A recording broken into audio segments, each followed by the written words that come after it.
आइए दोस्तों, आज हम इंडिया आउट कैंपेन के बारे में डिटेल्स में समझेंगे। इसके राइज़ होने का क्या कारण है? रिसेंटली ये क्यों न्यूज़ में बना रहा? इसके पहले हम मालदीव में देखे थे, अब बांग्लादेश में भी इसका इन्फ्लुएंस देख रहे हैं। क्या हम आने वाले टाइम में अन्य पड़ोसी देशों में देख सकते हैं इसका इन्फ्लुएंस? क्या इसमें चाइना का कोई रोल है? क्या इसमें अन्य किसी देश का हाथ है इंडिया आउट कैंपेन को चलाने में?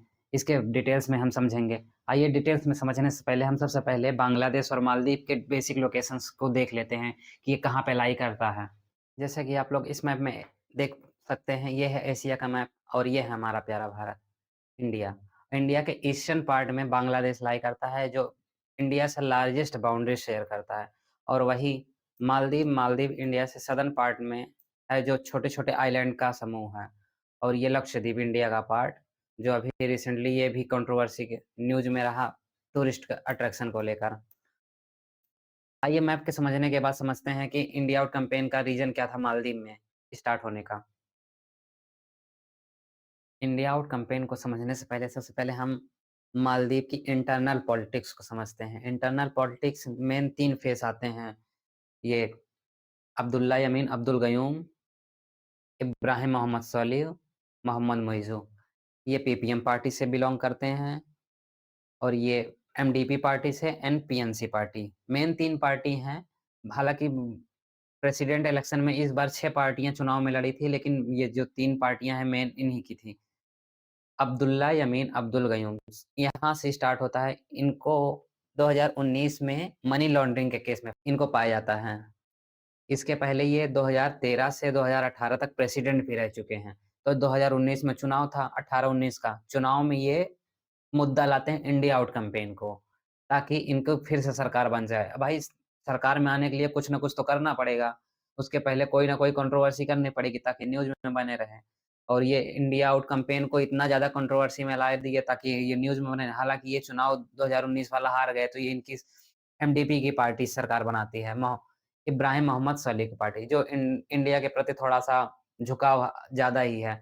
उसके बाद 2018 से 2023 तक इनका सरकार चलती है, सोलिह की पार्टी, मोहम्मद सोलिह की पार्टी। उसके बाद फिर 2023 के बाद फिर जब चुनाव आता है, तो फिर इंडिया आउट कैंपेन को एकदम कुछ ज़्यादा ही ज़ोर पकड़ता है। इसमें हालाँकि चाइना का भी रोल आता है, क्योंकि चाइना भी इन लोग को लोन देने लगता है धीरे-धीरे और पार्टी का सपोर्ट करने लगता है, पैसे पहुँचाने लगता है भाई, सीधी-सी बात है, कहीं न कहीं से पैसे तो आ ही रहे होंगे कहीं किसी के थ्रू। तो इसमें चाइना का बहुत बड़ा रोल है। मोहम्मद मुइज़्ज़ू फिर आते हैं, तो ये इंडिया आउट कैंपेन को कुछ ज़्यादा ही ज़ोर-शोर पे ले जाते हैं कि इस बार हमारी सरकार बनेगी, तो इसी कैंपेन पे ये जीते ही थे कि इस बार सरकार बनेगी तो इंडिया को हम बाहर निकाल फेंकेंगे कि अपने कंट्री से। हालाँकि ये अपने अतीत को भूल गए हैं, इनको 1988 की बात याद दिलाते हैं, जैसे कि इनके कंट्री में जब मालदीव में तख्ता पलट होने वाला था, तो उस समय राजीव गांधी की सरकार थी 1988 में।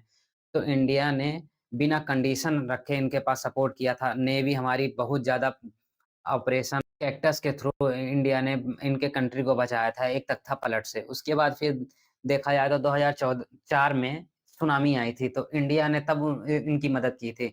उसके बाद 2014 में वाटर क्राइसिस आया था, तो उसमें भी इंडिया हालाँकि इनके पास पीने के लिए पानी भी नहीं है, लेकिन फिर भी इंडिया आउट कैंपेन को इतना अच्छे से चलाए हैं कि पूछिए मत। अब 2014 में जब नए नाम मोदी जी की सरकार बनी थी, तो उसके बाद मालदीव के रिलेशन बढ़ाने के लिए मोदी जी ने फिर भेजा था 2014 में।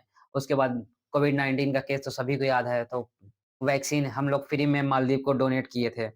उसके बाद फिर ऐसे ना जाने कितने हम लोग फ्री में इनको लोग को लोन देते हैं और बहुत ही कम इंटरेस्ट में लोन देते हैं। उसके बाद फिर अब देखा जाए तो टूरिस्ट इनके कंट्री में हमारे देश से बहुत सबसे ज़्यादा जाते हैं। 11% लगभग 2022 में थे, अब तो धीरे-धीरे कम हो रहे हैं। इंडिया का बहुत ज़्यादा ही टूरिस्ट डेस्टिनेशन था, उसके थ्रू इन लोग सबसे ज़्यादा पैसे इनकम अर्न करते थे।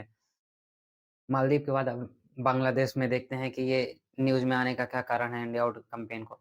सेम वही जैसे मालदीव का कारण था, ऐसे बांग्लादेश में ही कारण है, चुनावी मुद्दा जहाँ भी देखा जाएगा हमेशा कहीं न कहीं एक छोटी-मोटी कंट्रोवर्सी खड़ी हो जाएगी। हालाँकि इसमें थोड़ा बहुत चाइना का भी रोल कह सकते हैं, लेकिन फिर भी अब देखा जाए तो ये इंडिया के लिए सबसे खतरे की बात है कि अब धीरे-धीरे आस-पड़ोस के देशों में इंडिया आउट कैंपेन को कुछ ज़्यादा ही बढ़ावा मिल रहा है। इससे पता चलता है कि चाइना का इन्फ्लुएंस धीरे-धीरे ज़्यादा बढ़ रहा है। और कंट्री के मुकाबले। जैसे कि ये न्यूज़ कटआउट देख सकते हैं कि शेख हसीना ने हालाँकि इनका जवाब बहुत अच्छे से दिया है कि इंडिया आउट कैंपेन के बारे में। जैसे कि शेख हसीना ने खुद ही बोला है कि अब जो अपोज़िशन पार्टी अपोज़ कर रही थी इंडिया आउट कैंपेन को, तो उन्होंने कहा कि ऐसा करते हैं कि इंडिया से सब चीज़ बंद कर देते हैं। मसाला लेना, जो इनकी औरतें साड़ी पहनती हैं, वो सब भी ना पहना करें और जो इंडिया के वो यहाँ इलाज करवाने जाते हैं इतने सस्ते में, वो सब भी ना हो और इंडिया इतना ज़्यादा इनको लोग को डोनेट करता है, पैसे बिलियंस ऑफ डॉलर्स देता है, उसके बाद भी इनको इतना अच्छा खासा लिवरेज देता है इंडिया की मार्केट को ताकि ये भी बहुत सारे प्रोडक्ट का फ़ायदा उठा सकें। लेकिन फिर भी क्या करें, चुनावी टाइम है तो इस समय तो मुद्दा तो बनेगा ही, इसलिए शेख वहाँ की प्राइम मिनिस्टर शेख हसीना ने खुद ही अच्छे से जवाब दे दिया उनकी अपोज़िशन पार्टी को। जैसे कि ये न्यूज़ कटआउट देख सकते हैं, Bangladesh PM fight back against opposition BNP India out campaign. ऐसे न जाने ढेर सारे आर्टिकल छपे थे, हालाँकि आर्टिकल आप लोगों ने पढ़े होंगे ही। और ये मालदीव का सबसे पहले ये जो कंट्रोवर्सी हुई थी ना उम, न्यूज़ में आने की 2019 में, यही वाला सबसे पहले वो जेल से मनी लॉन्ड्रिंग के पास जैसे आए थे, तो यही वाला ड्रेस पहन के आए थे, तो वहीं से मा कंट्रोवर्सी स्टार्ट हो जाती है मालदीव। लोगों ने समझा कि ये इंडिया आउट कैंपेन एक पॉलिटिकल मुद्दा था, जो चाहे के इन्फ्लुएंस में आकर इंडिया आउट कैंपेन को इतना ज़्यादा बढ़ावा दिया गया और पॉलिटिकल पार्टी ने पॉलिट अपना गवर्नमेंट में आने के लिए, सरकार में आने के लिए इन्होंने ऐसा कैंपेन उठाया है। जैसा कि हम मालदीव में देख सकते हैं और सेम यही बांग्लादेश का भी वही हाल है। इन्होंने पॉलिटिकल पार्टी, अपोज़िशन पार्टी सरकार में आने के लिए इंडिया आउट कैंपेन को बढ़ावा दिया। हालाँकि ये मालदीव का ही देखकर ही बांग्लादेश में इसका इन्फ्लुएंस आया क्योंकि बांग्ला मालदीव की पार्टी इसी बेसिस पे सरकार बनाई है इस समय और सेम यही चीज़ मुद्दा बांग्लादेश में भी देखा जा रहा था कि इंडिया आउट कैंपेन को। लेकिन हालाँकि उनकी अपोज़िशन पार्टी हार गई, शेख हसीना ने फिर से सरकार बना ली जो इंडिया के फ़ेवर में ज़्यादा रहती है बातें। हालाँकि हम इंडियन के इंडिविजुअल क्या रिस्पॉन्सिबिलिटी बनती है कि इस कैंपेन को कैसे खत्म किया जाए। सबसे पहले हम क्या कर सकते हैं इस चीज़ को खत्म करने के लिए? हालाँकि सरकार अपने तरीकों से हैंडल करती है, लेकिन हम इंडियंस का इंडिविजुअल क्या हैंडल कर सकते हैं? सबसे पहले हम लोग को बांग्लादेश भाइयों को उस तरीके से समझाना चाहिए कि ये चाइना के इन्फ्लुएंस में आकर डेब्ट ट्रैप में मत फँसिए और अपोज़िशन पार्टी तो एक सिर्फ़ हर तरह के चुनावी मुद्दे लाती ही है, लेकिन इस तरीके के मुद्दे को आप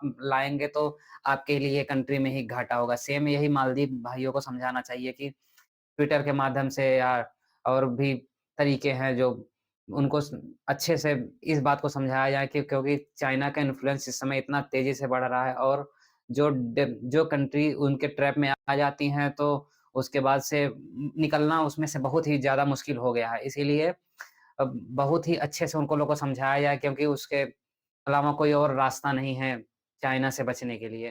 तो जाने से पहले हम आपसे 2 क्वेश्चन पूछते हैं।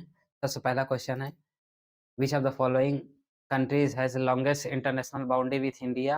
ऑप्शन कमेंट बॉक्स में लिख दीजिएगा। सेकंड क्वेश्चन है what is the currency of Maldives?